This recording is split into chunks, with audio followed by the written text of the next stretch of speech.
इसमें बीजेपी का क्या है? बीजेपी को इससे क्या लेना देना है?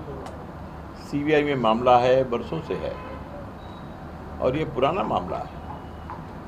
अब सीबीआई अपने हिसाब से काम करता है तो छापा पड़ रहा है, तो ये मामला है। अब जैसे समाचार में आ ही रहा है कि रेलवे से संबंधित मामला है। जब लालू जी रेल मंत्री थे तो उन्होंने क्या क्या किया है उस समय, और उसके कारण मामला सीबीआई के यहाँ भी गया पहुँचा है। सीबीआई ने उसे स्वीकार किया हुआ है।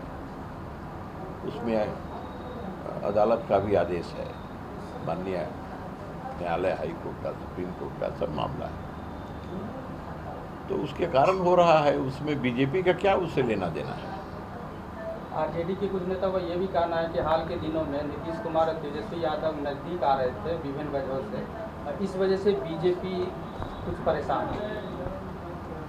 देखिए, अब किसी मामले को राजनीतिज्ञ लोग अपने अपने हिसाब से, अपने अपने चश्मे से देख सकते हैं, जोड़ सकते हैं, और उनका जो चश्मा है उसमें यही दिखाई पड़ रहा है। उनका किया हुआ अपना काम नहीं दिखाई पड़ रहा है कि उन लोगों ने जो कृत्य किया है और उसके कारण कितने मामले कोर्ट में चल रहे हैं, कितने मामलों के कारण जेल में जाना पड़ा है, किनको जेल में जाना पड़ा, सब सामने। और आगे भी कुछ मामले ऐसे हैं जो लंबित हैं, उनकी जांच की कार्रवाई चल रही है और कई स्तरों पर लंबित हैं। तो जहां लंबित है वहां तो कार्रवाई चलेगी ना, तो उसको राजनीतिक चश्मे से नहीं देखना चाहिए। मैं तो यही सलाह दूंगा कि जो मामला जहां है उसका क्या कानूनी पक्ष है उसके बारे में पता करके संबंधित लोगों को उसका सामना करना चाहिए। दूसरे पर आरोप लगाने से उनका मामला कहीं आसान नहीं होने वाला है। जो आरोप लगे हैं और जो मामला जहां इस स्तर पर है, न्यायालय से लेकर के और सीबीआई तक, तो उस स्तर पर जो कार्रवाई होगी, उस कार्रवाई का कानूनी पक्ष क्या है उसकी तैयारी करनी चाहिए, बजाय इसके कि भाजपा को कोसें और भाजपा के ऊपर आरोप लगाएं। जो उन्होंने किया है उसका सब परिणाम है, और जो विभिन्न अदालतों में और विभिन्न इस प्रकार की जांच एजेंसियों के स्तर पर जो मामला है और उसके आधार पर कार्रवाई चल रही है। ये कार्रवाई तो आज का नहीं है, पहले का है और पहले से चलती आ रही है, उसी का हिस्सा है। ये तोता है तो ये तोता मनमोहन सिंह के टाइम में था कि नहीं? उनके मंत्रिमंडल में थे कि नहीं? ये तोता है तो उसके पहले से तोता है कि नहीं?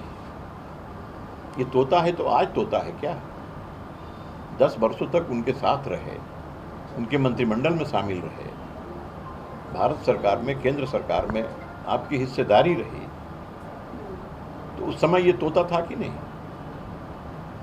तो जब आपको सामना करना पड़ रहा है आज, और अपने किए हुए कृत्यों को ही, और उसके कारण ही जो आज जो उनके सामने कठिनाई पैदा हुई है, तो उसका सामना करने के बजाय अब तोता और मैना बोलने से जान बचेगी क्या?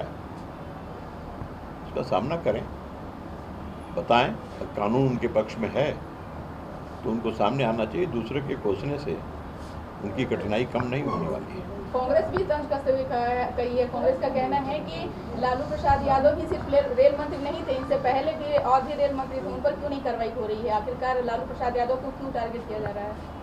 उसके पहले जो रेल मंत्री थे उनको कांग्रेस ने क्यों नहीं करवाया? उनके पहले जो रेल मंत्री थे उनको क्यों नहीं करवाया?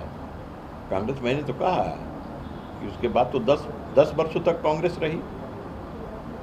कांग्रेस तो 2014 तक रही। उन 10 वर्षों में कांग्रेस ने ये कार्रवाई क्यों नहीं करी, बजाय इसके कि आज वो कह रही है? तो उस जमाने में जो रेल मंत्री थे उनके खिलाफ उनको कार्रवाई करनी चाहिए थी। नीतीश कुमार का नाम लिया है कि नीतीश कुमार भी रेल मंत्री रहे हैं। नीतीश कुमार के ऊपर कोई आरोप अगर होगा तो उसकी कार्रवाई 10 वर्षों तक रहे, क्यों नहीं की? यही तो मैं कह रहा हूँ। क्यों चुप थे? आज क्यों बोल रहे हैं? नीतीश कुमार जी का साफ चरित्र है, साफ सुथरा काम है, उनके ऊपर किसी प्रकार का आरोप नहीं है। अगर ऐसा है तो इतने दिनों के बीच में वो क्या करते रहे? और अभी भी समय है, करवाना चाहिए।